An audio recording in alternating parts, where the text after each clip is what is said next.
શ્રી મહાપ્રભુજી ઠાકોરજી પધરાવી દેતા હતા. સેવાનો પ્રકાર કેવો બતાવતા હતા કે તું જે કંઈ એ ખાતો હોય, જે કાંઈ તું લે, ખાનપાન કરે, આ સ્વરૂપને ભોગ ધરીને કરજે. બસ, વિશિષ્ટ તારે વધારે પડતું કંઈ ઠાકોરની સેવામાં કરવું પડે એવું જરૂરી નથી. કોઈની ઉપર જેની પાસે સગવડતા હોય ને કરે, અને મનમાં એવો સ્નેહ પણ રાખે ને એટલી વસ્તુ ઠાકોરજીને મારે કરવી, એવો આગ્રહ એનો સ્નેહપૂર્વક હોય તો, ખાલી આગ્રહ હોય એ ન ચાલે.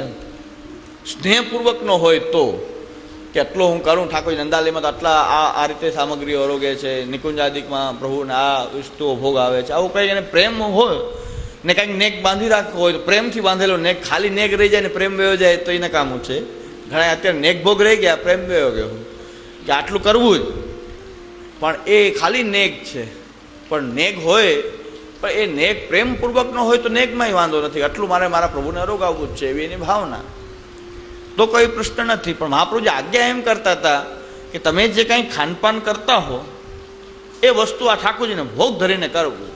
આવો આપણે ઉપદેશ બધાને કર્યો. અહીં પણ કીધું છે યથા લબ્ધોપચારકેહી, જે કાંઈ પ્રાપ્ત સાધન છે એનાથી ઠાકોરજીની સેવા કરવી. વિશેષ કાંઈ કર્જ કરીને નહીં, કે તમારે કષ્ટ આપીને નહીં, તમારા એ શરીરને કે કષ્ટ આપીને કે બીજાને પીડા આપીને કે જે સેવા કરતો હોય એને એટલું કરો ને કરો, એ આ વસ્તુ કરો ને આ સામગ્રી કરો ને ઓલું કરો ને, એટલે એ બીજા ઉપર એ પીડા આપીને પણ નહીં.